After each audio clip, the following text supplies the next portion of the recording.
Et alors, demain matin, on ira déposer des gerbes sur l'une et sur l'autre. Salut Christophe. Oui. Et alors vous savez, à tout hasard, que vous avez... Pardon, je ne devais pas saluer. Vous savez que vous avez également, dans votre cimetière, la tombe de l'inspecteur général du train des équipages du Premier Empire, Baudesson, qui est au cimetière également. Alors là, il va falloir... Ah mais j'ai passé votre cimetière en rue, enfin, c'est un bon. Je vais saluer monsieur le maire. Bonjour monsieur. Merci pour toute l'organisation. Oh bah alors, c'est nous qui vous remercions de nous permettre. Je viens de vous confondre avec votre cousin là. Pas de problème, je salue Napoléon. Bonjour Valérie. Ça va? Chaudement, hein? Coordinateur côté famille pour l'événement. Très bien, alors c'est pour monsieur le maire. Ah non, on commence voilà.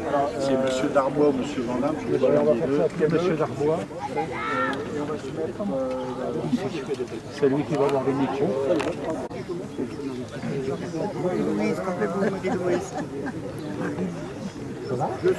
Au champ, ça va. On a de la chance.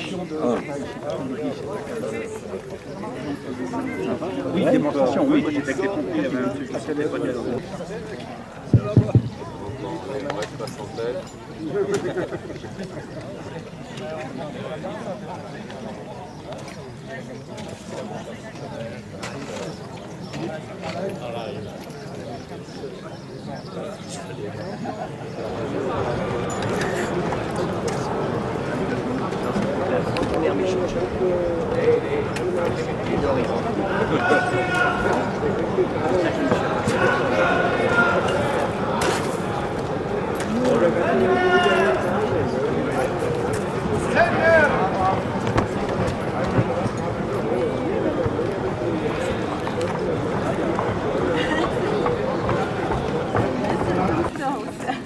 Vous faites bonjour. C'est bon?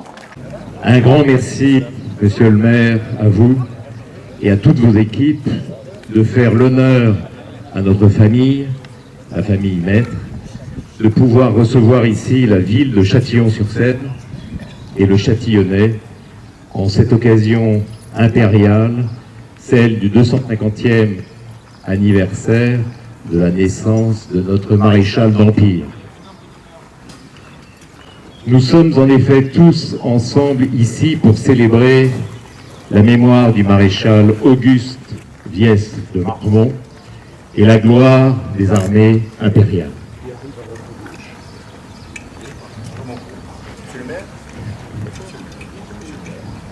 Bienvenue dans mon maréchal. Voilà, l'uniforme de grande tenue des maréchaux. Enfin, de grande tenue de ville. Ah oui, c'est pas une tenue de campagne. Oui, de ville ou de balle.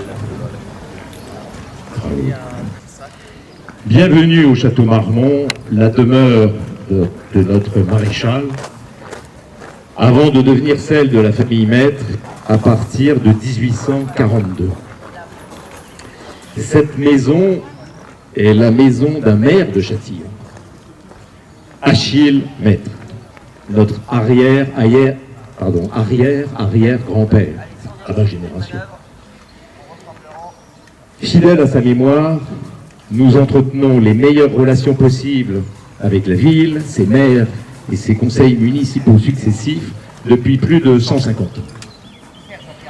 En 1870, la grande bâtisse d'Achille Maître est occupée par les Prussiens. En sa qualité de maire, il est arrêté par les Prussiens et voit très clairement sa dernière heure arriver. Peu de temps après, il voit son château détruit aux deux tiers par un incendie indirectement causé par la négligence des troupes prussiennes y ayant stationné. Achille Maître est aussi celui qui, avec sa femme Marie Giet, a imaginé et voulu cette indivision atypique, un peu mystérieuse, qui intrigue beaucoup. On y découvre l'esprit et les traits de cette indivision dans son testament révélé en 1905 à son décès. Près de 120 ans plus tard, ils sont toujours d'actualité, cet esprit et ces traits. Je vais résumer en 2 points. Un centre d'union de la famille, un lieu de réunion de ses membres. Nous ne poursuivons donc pas d'objectif matériel ici, mais un objectif affectif. Celui de rester fidèle à l'esprit, au cap fixé par nos aïeux. Celui de rester, de préserver ce toit commun, simplement pour continuer de tisser des liens familiaux entre les quelques centaines de cousins qui y séjournent chaque année. Deuxièmement, une indivision au sein de laquelle chacun contribue selon ses moyens et chacun en profite selon ses besoins. Aucune vanité ici, cette grande bâtisse simple et attachante n'est que le moyen de notre indivision et non une fin en soi.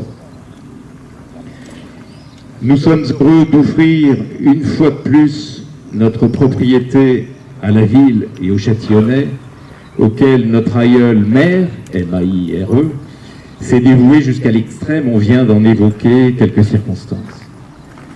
En espérant que nous restons des voisins acceptables à Châtillon, malgré des nuisances sonores occasionnées par nos enfants quand ils s'y marient, fréquemment, parce qu'ils sont très très nombreux. Je vais laisser mon cher cousin... Tu as dit l'essentiel, donc on passe la parole à monsieur le maire. Voilà. Bon, mais je te remercie quand même, mon cher cousin Antoine, d'avoir initié et porté la modeste contribution de notre famille maître à ce beau projet de la ville impériale. Bien, ça fonctionne maintenant.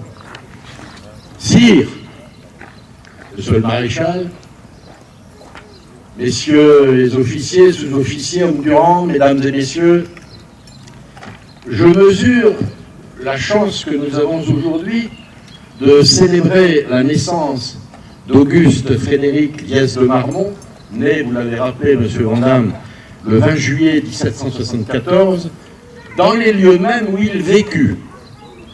Je ne vous parlerai pas de la carrière militaire de celui qui allait devenir maréchal de l'Empire.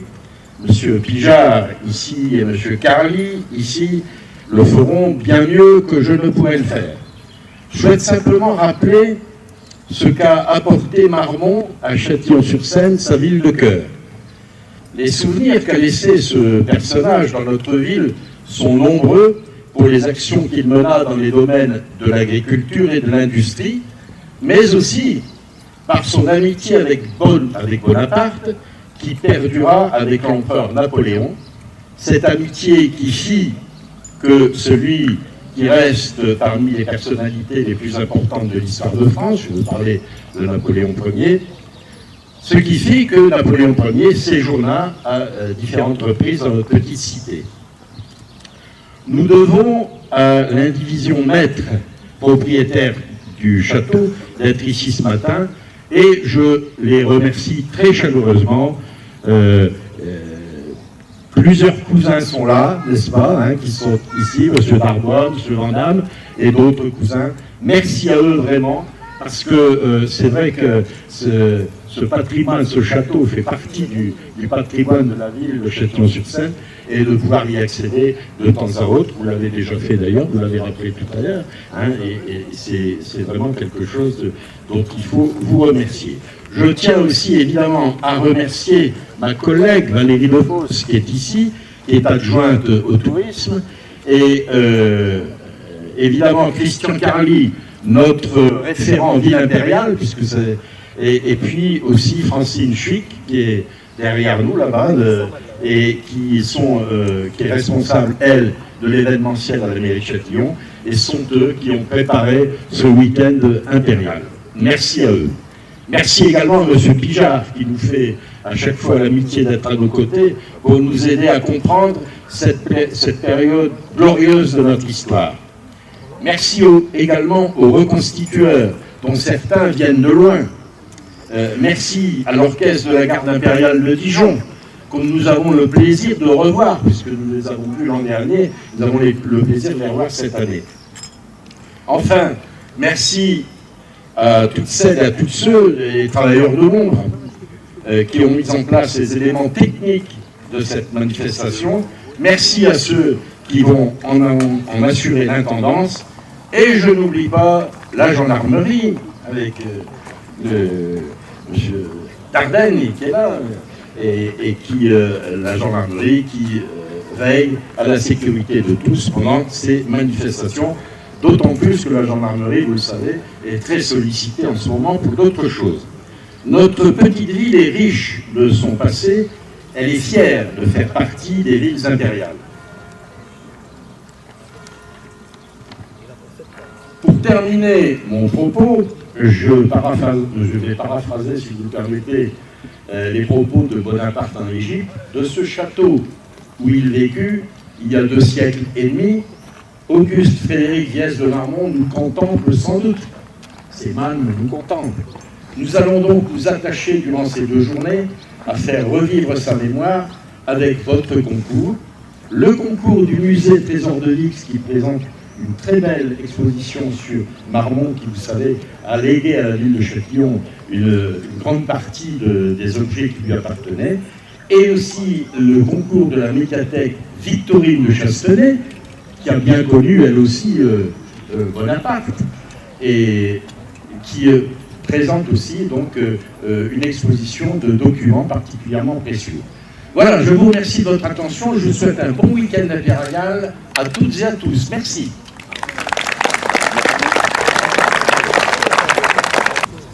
Bonjour à tous. Avec tous ces remerciements, je ne vais pas refaire une liste, mais je tiens sincèrement à remercier de tout mon cœur ces passionnés qui se sont déplacés et qui rejoignent la mienne de passion aussi. Voilà, merci de votre présence. Alors, pour parler du programme, si vous voulez, il va démarrer à 14 h cet après-midi sur la place de la mairie par un défilé avec Sa Majesté et toute sa troupe. Et puis nous ouvrirons le parc du château vers 15 h. Et à 15 h, eh bien, le public va accéder à ce grand bivouac et pouvoir découvrir un peu la grande armée napoléonienne. Et puis il y aura des conférences de M. Pijard aujourd'hui et demain. Il y aura des démonstrations sur le champ de bataille. M. Pijard vous en parlera. Il y a une très belle exposition là, sur l'allée montante. C'est le travail d'élèves de 4e du collège Émile Lepître de Laigne. C'est une biographie du maréchal Marmont en bande dessinée. C'est original et c'est un travail de véritables historiens qu'ils ont accompli. À côté de ça, vous avez toute une flopée d'activités qui se sont développées autour du 250e anniversaire. Et je veux parler de la médiathèque, une exposition d'objets très rares qui ont appartenu au maréchal Marmont, sa carrière retracée avec tous les originaux de ses brevets, diplômes et autres. En particulier, je pense à son brevet qu'il accepte à l'école d'artillerie de Châlons en Champagne, aujourd'hui Châlons en Champagne, et ce brevet il est signé par Louis XVI. 2 ans plus tard, la Majesté disparaissait. Et puis on parcourt toute sa carrière sur cette expo. Une exposition qui sera agrémentée aussi pour les connaisseurs de l'énorme collection de cartes de Cassini qu'avait dédié Marmont à la ville. La médiathèque vous présentera aussi une édition originale de la description de l'Égypte qui relate par des savants qui ont accompagné le général Bonaparte entre 1798 et 1800. Et donc c'est de toute beauté, je vous conseille d'aller la voir si vous avez l'occasion, c'est juste à ce soir. Et puis au musée, Roland, notre chère mère, nous l'a certifié.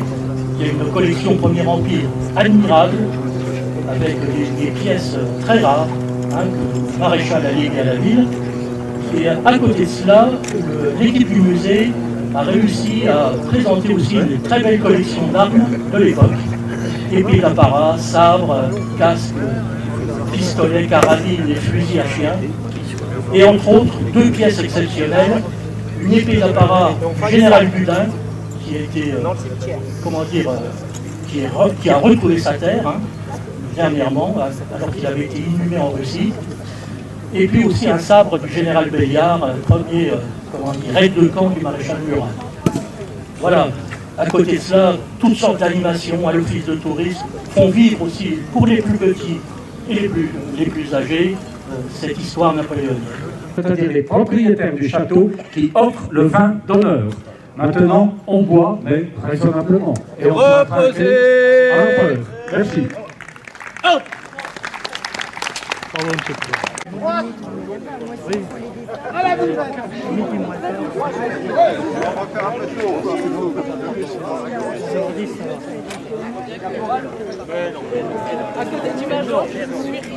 Avancez trois pas. Ah oui, ok. Oui.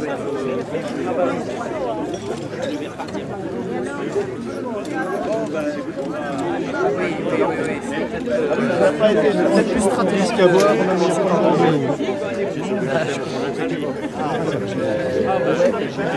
De l'eau d'abord. Ouais, s'il vous plaît. Commencer.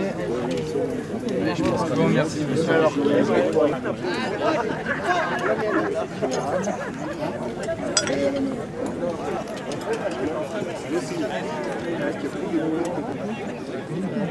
Vous avez tous un verre?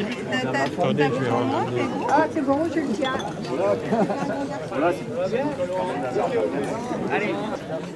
Ça y est, il a retenu sa leçon? On a un peu de mal encore, mais après.